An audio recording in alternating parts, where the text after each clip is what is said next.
kabar sahabat tangguh? Kami hadir membawa informasi upaya Indonesia dalam membangun ketangguhan bangsa menghadapi bencana. Disiarkan dari studio BNPB, inilah program Kilas Sepekan. Kita mulai dari berita pertama. Badan Nasional Penanggulangan Bencana kembali berkolaborasi dengan Kuartir Nasional Pramuka dalam BIMTEK Gugus Depan Aman Bencana Regional 3 dan 4 pada 8 hingga 13 September di Kota Banjarmasin, Kalimantan Selatan. Setelah sebelumnya turut serta dalam kegiatan Jambore Nasional ke-11 pada pertengahan bulan Agustus, Direktorat Sistem Penanggulangan Bencana kembali melakukan edukasi melalui BIMTEK yang dihadiri oleh Gugus Depan Regional 3 dan 4 yang meliputi wilayah Kalimantan, Sulawesi, Maluku, Maluku Utara, Papua, dan Papua Barat. Direktorat Sistem PB memberikan materi terkait paradigma dan kebijakan penanggulangan bencana, serta pendekatan manajemen bencana dalam membangun sistem edukasi kebencanaan berbasis gugus depan. Kolaborasi BNPB dan Pramuka dalam berbagai kesempatan dan kegiatan ini diharapkan dapat membentuk kekuatan yang cukup signifikan dalam membangun ketangguhan bangsa. Badan Nasional Penanggulangan Bencana melalui Kedeputian Logistik dan Peralatan memberikan penghargaan kepada jajaran Satreskrim Polres Metro Jakarta Barat pada Selasa 13 September. Penghargaan itu diberikan kepada Satreskrim Polres Metro Jakarta Barat atas jasa-jasanya membantu BNPB dalam mengungkap pelaku kejahatan penipuan yang mengatasnamakan BNPB.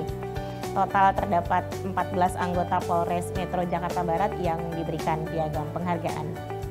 Piagam penghargaan diberikan secara simbolik oleh Deputi Bidang Logistik dan Peralatan BNPB Zaherman Muabezi kepada Wakapolres Metro Jakarta Barat AKBP Bismo Teguh Prakoso di ruang serbaguna Geraha BNPB Jakarta.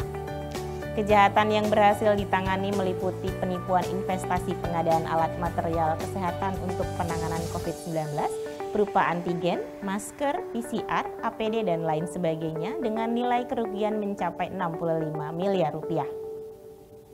BNPB diwakili Deputi Penanganan Darurat Majen TNI Fajar Setiawan menghadiri kegiatan Kick-Off Meeting Science and Technology Research Partnership for Sustainable Development di Jakarta pada Selasa 13 September.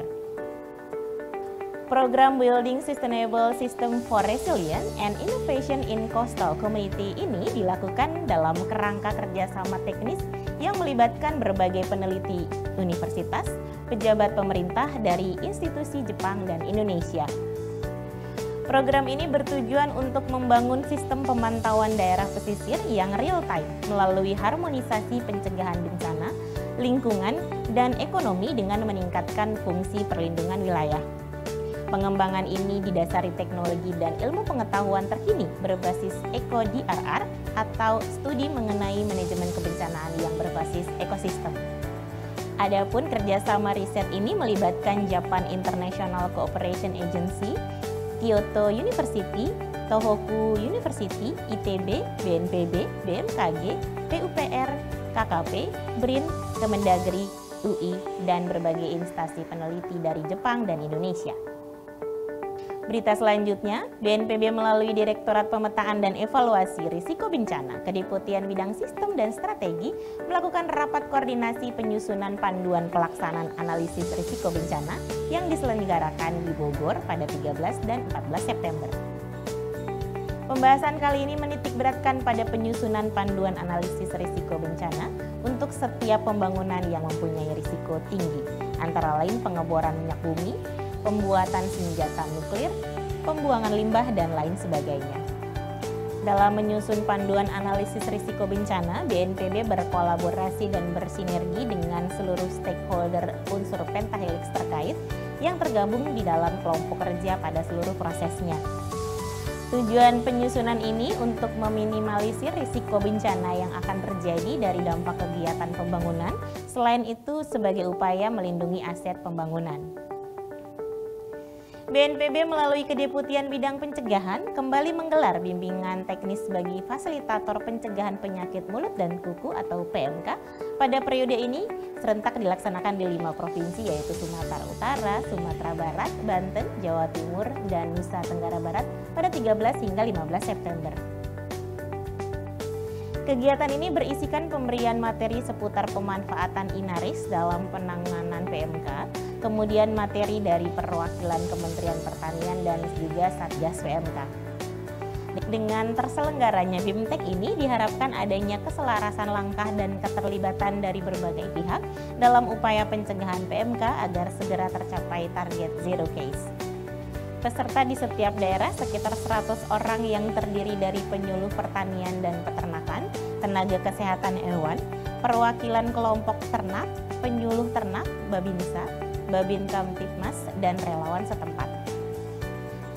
BNPB yang juga Satgas Penanganan PMK Nasional terus menggencarkan upaya pencegahan penyebaran PMK dengan mengadakan kegiatan serupa sebelumnya di wilayah Aceh, Lampung, Yogyakarta, Jawa Tengah, dan Bali. BNPB melalui Direktorat Dukungan Sumber Daya Darurat Kediputin Bidang Penanganan Darurat melaksanakan kegiatan pemeriksaan kelengkapan teknis helikopter operasi udara dalam penanganan darurat bencana alam dan non-alam. Kegiatan yang dilaksanakan di Bandar Udara Ciliriwut, Provinsi Kalimantan Tengah pada 14 September ini dihadiri oleh BPBD Provinsi Kalimantan Tengah, perwakilan TNI AU, dan perwakilan dari perusahaan penyedia jasa penerbangan. Heli yang diperiksa adalah helikopter patroli tipe AW119KX dan helikopter waterbombing tipe MI-807 dan 813.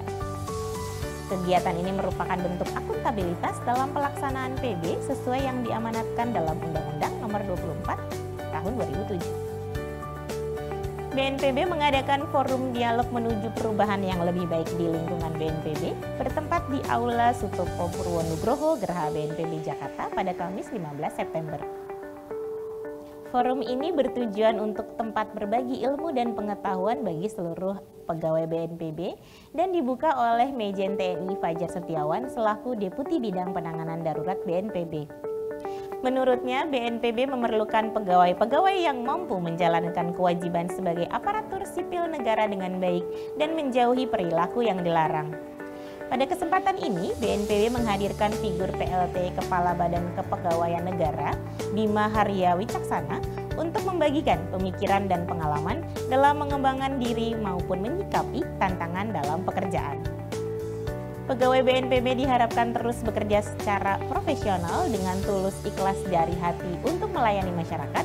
Selain itu, dalam setiap pekerjaan membutuhkan passion, sehingga kualitas pekerjaan pun dapat dicapai secara optimal. Kegiatan ini dihadiri oleh pejabat pimpinan tinggi media dan pratama, unsur pengarah, pejabat struktural, agen perubahan, dan seluruh pegawai yang berada di lingkungan BNPB. Rancangan Peraturan Badan Satu Data Bencana yang diprakarsai bidang pengelolaan data dan sistem informasi Unit Pusdatinkom BNPB dengan dukungan UNFPA dilaksanakan di Jakarta pada 16 September. Kegiatan yang didukung oleh Sekretariat Satu Data Indonesia atau SDI sebagai pengampu Satu Data Indonesia dan turut mengundang perwakilan dari setiap unit Eselon 2 BNPB. Kegiatan ini bertujuan untuk mensosialisasikan rancangan peraturan Badan Satu Data Bencana yang akan ditetapkan akhir tahun ini. Tugas dari panitia antar kedeputian antara lain adalah menyempurnakan kajian dan rancangan awal peraturan BNPB, membahas permasalahan yang bersifat prinsipil mengenai objek yang akan diatur, jangkauan dan arah pengaturannya. Hasil dari pembahasan rancangan perban BNPB selanjutnya akan dilaporkan kepada Kepala BNPB untuk segera ditetapkan. Selain itu, acara ini juga membahas portal yang akan menjadi rujukan bersama yakni data.bnpb.go.id. Sahabat Tangguh, demikian giat pelayanan publik yang kami rangkum dalam Kilas Sepekan minggu ini. Mewakili seluruh tim yang bertugas dari studio BNPB, saya Lia Agustina undur diri. Sampai jumpa di Kilas Sepekan berikutnya. Salam tangguh.